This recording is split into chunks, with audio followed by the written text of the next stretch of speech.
नमस्कार साथियों, आप सभी का स्वागत है एजुकेशन लाइन में। साथियों, राजस्थान पुलिस भर्ती परीक्षा 2022 का जो पेपर है, यानी कि आज 13 मई को जो आपका पेपर लगा है फर्स्ट शिफ्ट में, तो यहाँ पे दोस्तों मैं अब आपको पूरा एनालिटिक है वो बताने वाला हूँ, किस तरह के पर्सन आपके एग्ज़ाम में आ रहे हैं और क्या उनके आंसर है। साथ ही साथ दोस्तों, आपके सेकंड शिफ्ट में जो विद्यार्थी एग्ज़ाम देने वाले हैं उनको पूरा आइडिया लग जाएगा कि पेपर का पैटर्न क्या है और कैसे आपको आंसर है वो करने हैं, जिससे कि दोस्तों आपको पेपर करने में काफ़ी आसानी होगी। तो चलिए मैं यहाँ पे बता देता हूँ आपको पूरा पैटर्न कैसा रहा है। ठीक है, तो फिलहाल मैं आपको यहाँ पे कुछ पैटर्न बताऊँगा और कुछ देर बाद में मैं आपको पूरा पेपर है वो भी मैं आपको बता दूँगा। यहाँ पे देखिए, अगर मैं बात करूँ तो कथन निष्कर्ष वाले जो क्वेश्चन है वो आपको पूछे जा रहे हैं। तो इनमें आप देख सकते हैं किस तरह का कथन निष्कर्ष आपको पूछा जा रहा है। ठीक है, तो यहाँ पे जो आंसर है वो भी यहाँ पे टिक किया गया है। ठीक है, 1 नंबर का आपका आंसर हो जाता है। यहाँ पे देखिए, अगला क्वेश्चन की मैं बात करूँगा।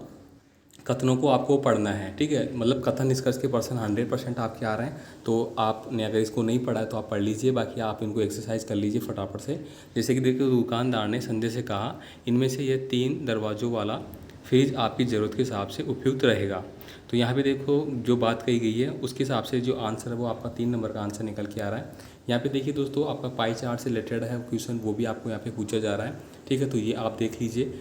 इसके बाद देखिए, यहाँ पे श्रृंखला में अनुपस्थित अंक, यानी कि दोस्तों ये तो आपको पता होगा कि ये जो आपका रीजनिंग का पार्ट है ये हर हमेशा से लगभग सेम सा रहा है। तो यहाँ पे आपको जो यहाँ पे देखिए क्या क्या दिया गया है। मेन बात तो यहाँ पे देखिए आपको डिजिट भी दिया गया है और अंग्रेजी का वर्ड भी दिया गया है। ठीक है, तो इन हिसाब से आपको देखना है। अंग्रेजी का डिजिट भी आपको दिया जा रहा है, मैथ का भी दिया जा रहा है। ठीक है, तो इस हिसाब से आपको अपने माइंड को सेट करना है ताकि आप फटाफट से इनको हल कर सकें। एग्ज़ाम में सबसे ज़्यादा क्या होता है साथियों कि आप फटाफट से एग्ज़ाम को हल करें कम समय में और ज़्यादा आप आंसर दें, बस यही कंपटीशन होता है। अब यहाँ पे देखिए, अगला मैं बात करूँ तो ये देखिए पाई चार्ट तो आप देख ही रहे होंगे, वर्षों में कितनी बिक्री हुई वगैरह, ये आप देख लेना एक बार। यहाँ पे देखिए, शकुंतला की आयु ज्ञात करना है आपको। ठीक है, तो इसके लिए दोस्तों यहाँ पे 2 निष्कर्ष आपको दिए गए हैं। शकुंतला की आयु अपने पोते शशि की आयु से 60 वर्ष अधिक है। मान लीजिए एक्स है। ठीक है, और ये इससे क्या हो जाएगा, 60 वर्ष अधिक है ना, तो एक्स प्लस क्या हो जाएगा, 60 हो जाएगा। इस हिसाब से आपको करना है। शशि की वर्तमान आयु 3 वर्ष है, तो बराबर में आप 3 कर सकते हैं यहाँ पे। ठीक है, एक्स का मान। ठीक है, तो इस हिसाब से आप निकाल सकते हैं। यहाँ पे देखिए, दिए गए दृश्य में अगली आकृति का आपको चयन करना है। ठीक है, आकृति बेस आपके क्वेश्चन आपके बन रहे हैं। यहाँ पे देखिए दोस्तों, अलग यहाँ पे देखिए ये अंग्रेजी वाले डिजिट हो गए, यहाँ पे यू दे दिया, इसका उल्टा दे दिया सी ऑन। तो ये आपको पकड़ना है कि क्या होगा अल्फ़ाबेट में जो कौन सा नंबर है वो आ रहा है।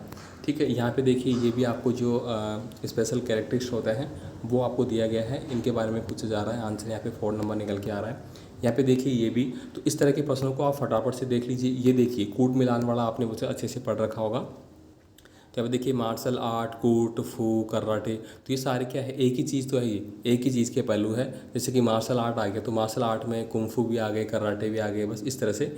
ठीक है, तो ये इसी के एक के ही भाग है ये। इसके बाद देखिए यहाँ पे अगला मैं बात करूँगा, दी गई आकृति में वर्गों की संख्या। तो दोस्तों आपको वर्गों की संख्या, आयत की संख्या और ये जो होते हैं कितने आयत बन रहे हैं, कितने वर्त बन रहे हैं, इस तरह से। ठीक है, तो ये आपको पूछे जा रहे हैं। जैसे कि यहाँ पे मैं बात करूँ, अगर आपको इस तरह से दिया गया है 1 2 3 4 और 1 2 3 4 इधर है, तो इसमें आंसर नंबर 3 निकल के आ रहा है 30। ठीक है, बस ये आपको याद करना है। अब यहाँ पे देखिए, ये मैथ के क्वेश्चन भी यहाँ पे दिशा निर्देश के हो गए, यानी कि आपको इस डायरेक्शन में जाना है, फिर आप इधर मुड़े, फिर इधर मुड़े, लेफ्ट राइट, उत्तर पूर्व दक्षिण, इस तरह के प्रश्न आ रहे हैं। यहाँ पे देखिए ये दर्पण का क्वेश्चन है, तो दर्पण का क्वेश्चन देखिए किस तरह से आपका आ रहा है, ये आप देख लीजिए एक बार। ठीक है, तो मेन मेरा मोटो यही है कि मैं आपको एक बार वो एनालिटिक बता सकूं कि एग्ज़ाम में किस तरह का पेपर आ रहा है, क्योंकि पहला पेपर है आज का, और आज का पेपर अगर आपको मालूम चल जाता है कि किस तरह का पेपर आ रहा है, तो आने वाली शिफ्टों में जो बच्चों का एग्ज़ाम है उनके लिए बहुत ज़्यादा यहाँ पे हेल्प मिलने वाली है। ठीक है, तो ये देखिए यहाँ पे, ये देखिए कोड के रूप में जो प्रश्न पूछे जा रहे हैं, ये देखिए। और जो राधिका की बहन ज्योति है, ज्योति की मतलब ब्लड रिलेशन वाले जो क्वेश्चन है वो आपसे पूछे जा रहे हैं। तो साथियों मतलब पेपर मतलब पहले वाला जो पैटर्न है वही पैटर्न यहाँ पे रखा जा रहा है, कुछ से बदलाव ज़्यादा नहीं है। ठीक है, अब यहाँ पे देखिए साइंस का पार्ट आ गया। निम्नलिखित धातुओं में से कौन सी धातु तांबे की तुलना में अधिक अभिक्रियाशील है, तो लोहा सबसे ज़्यादा अभिक्रियाशील हो गया। कैल्शियम क्लोराइड का रासायनिक सूत्र ये हो गया आपका। ठीक है, इस तरह के प्रश्न आपसे पूछे जा रहे हैं। यहाँ पे देखिए विद्युत धारा की मात्रा को मापन के लिए, अब मापन के लिए तो आप सभी जानते हैं एमीटर किया जाता है, वोल्ट मीटर के लिए अपन वोल्टेज के लिए वोल्ट मीटर करते हैं, करंट के लिए एमीटर करते हैं, वाट के लिए वाट मीटर करते हैं। बस ये चीज़ें आपको देखिए जनरल चीज़ें आपकी पूछी जा रही है। यहाँ पे देखिए किसी वस्तु का गुरुत्वाकर्षण बल के कारण मापा जाता है, तो क्या होगा यहाँ पे बाहर हो जाएगा यहाँ पे। ठीक है, तो बस इस तरह के प्रश्न आपको, मानव शरीर का कौन सा जो हिस्सा है वो पित्त रस का संग्रहित करता है, तो ये तो आप सभी जानते हैं पित्ताशय करता है। ठीक है, तो इस तरह के प्रश्न आपको पूछे जा रहे हैं। यहाँ पे देखिए, प्रति इकाई बल पर लगने वाला बल को क्या कहते हैं, तो इसको अपन बोलेंगे दबाव बोलेंगे।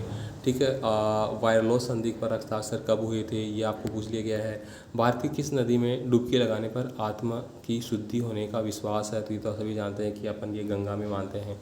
ठीक है, तो ये इस तरह का प्रश्न है वो देखिए आपको यहाँ पे पूछे गए हैं। यहाँ पे दोस्तों अगर मैं बात करूँ, देखिए बीकानेर पर जर्नल की स्थापना है वो कब की गई थी, तो मग्गाराम ने की गई थी 1936 के आसपास थी, शायद 36 या 38 में। राजस्थान के लोगों का प्रमुख व्यवसाय क्या है, तो ये आप बता सकते हैं कृषि है। ठीक है, तो ये यहाँ पे देखिए बांगर का प्रदेश किसे कहते हैं, तो शेखावटी अंचल हो गया। राजस्थान का भौगोलिक अंचल प्राचीनतम है, तो कौन सा हो गया आपका जो आपकी अरावली पर्वतमाला है उनसे रिलेटेड है।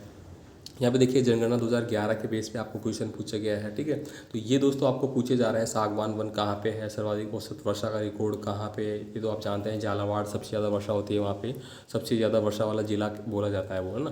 तो बस इस तरह के प्रश्न आपको पूछे जा रहे हैं। तो दोस्तों उम्मीद करता हूँ आपको कुछ समझ में आया होगा, आपको आइडिया लग गया होगा। ठीक है, तो बाकी दोस्तों मैं पूरा पेपर अभी थोड़ी देर बाद में आपको मैं जल्द ही प्रोवाइड करा दूंगा। ठीक है, तो बाकी आप अपने दोस्तों को भेज सकते हैं, जो आपके दोस्त तैयारी कर रहे हैं सेकंड शिफ्ट की या फिर अगले दिन की, तो आप बता सकते हैं उनको कि किस तरह का पेपर आ रहा है, ताकि उनके लिए काफ़ी ईजी हो जाएगा। बाकी आपका कोई भी कमेंट आप मुझे कमेंट कीजिए, और जिसने भी मुझे पेपर भेजा है उनके लिए धन्यवाद। और आप कमेंट करके बताइए कि वाकई में यही पेपर है या नहीं है।